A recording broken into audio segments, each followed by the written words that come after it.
You've probably seen before, basses start songs with a solo bass intro, just then the bass setting the vibe. They're still the ones that take a step further and play whole songs just with the bass. There are the really dedicated ones that put on full bass solo concerts. At the farthest edge of this spectrum, there are those who go all in, recording albums where the bass is the only instrument.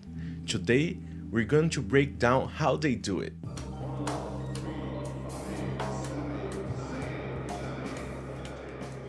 Hey folks, I'm Trovão Rocha and today we're going to talk about solo bass. I literally wrote over 200 pages on it for my master's degree, so I could talk about it for hours.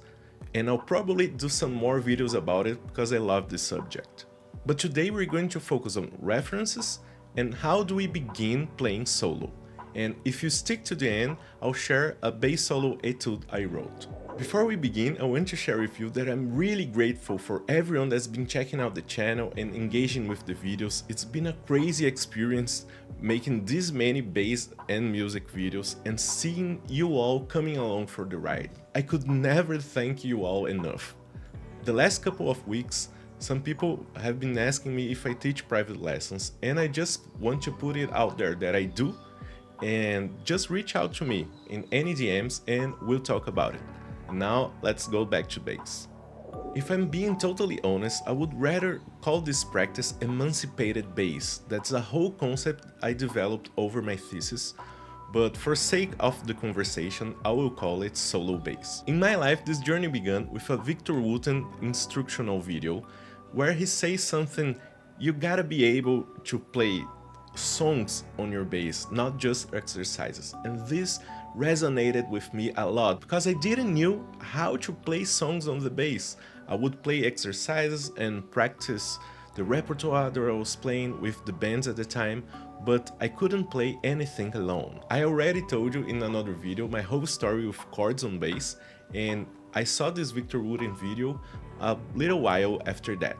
So the first thought in my mind was, what will be the song that I know really well and people will also recognize when I play it? And I came up with this arrangement for the song Sampa by the Brazilian composer Caetano Veloso. I recorded and posted it here on YouTube back in 2008, so long ago that I even had hair at the time. The playing is not that good, so the video is not public anymore, but I'll share a little bit with you just to show you how I began with all this stuff.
As you can see, it was really trial and error, without any kind of references. So let me put you to some references so you don't have to pass through the same process I had to. First of all, as always, will be the amazing Jorge Degas, a Brazilian bass player who was the first one to ever record a polyphonic arrangement for solo bass ever. I won't play you the whole song because YouTube will flag me, but check out his arrangement for Round Midnight from his '95 album Violeiro. Another great reference that was a game changer in the way the electric bass sound is Matt Garrison. His work on putting the bass in this hybrid place is amazing, as well as his phrasing and his polyphonic playing. Check out the song Duet 94, always blows my mind. For folks who enjoy the chord melody approach, there's an amazing recording by the great Abe Laboriel, playing a groove-filled version of Breakfast at Tiffany's.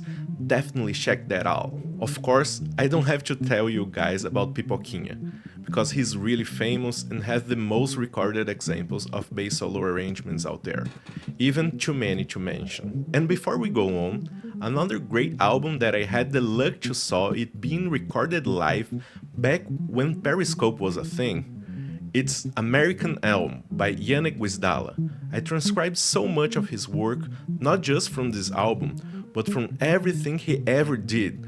Amazing player, but I'm probably preaching to the choir because he's really big here on the YouTube bass world. I know there are many other great bass solo recordings out there, but I'll leave it here for today.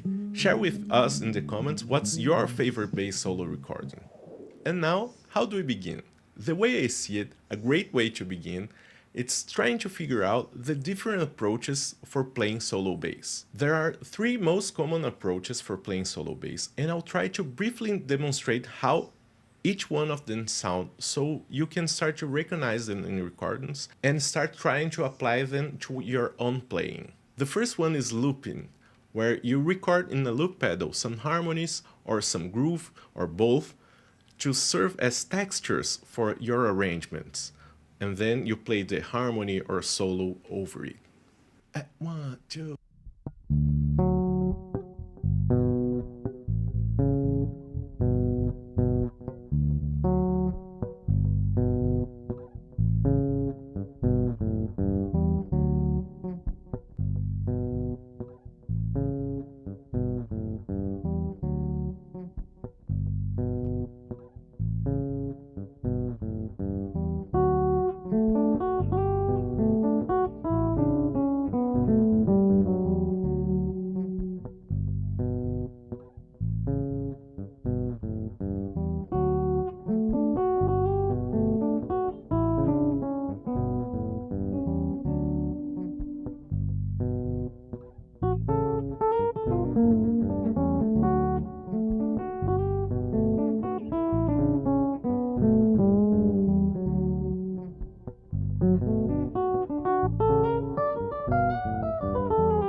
The second one is chord melody.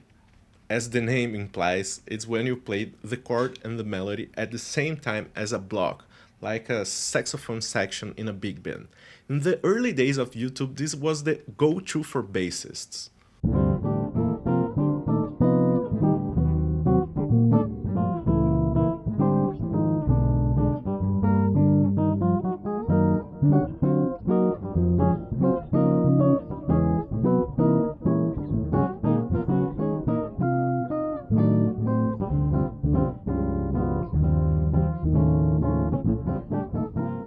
The last one is the polyphonic approach, which consists on playing chords or bass lines to support your melody, creating different textures.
It's very important to point out that these approaches are not individually selected by players, or they don't necessarily appear by their own on the recordings.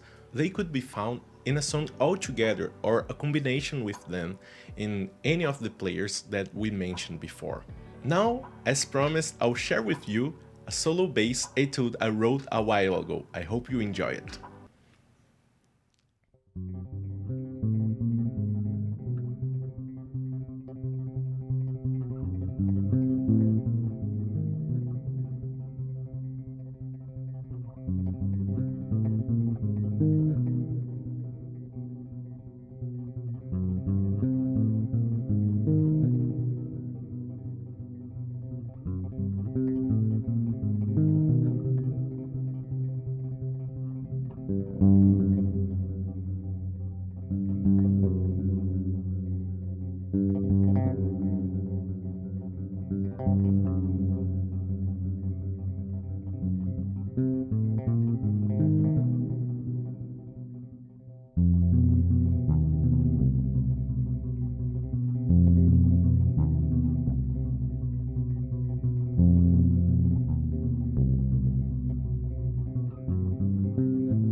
That's it for today's video. I hope you guys enjoyed it. If you have any questions on solo bass or on the Etude, reach out to me in the comments. Don't forget to like and subscribe to the channel, and I see you all in the next one.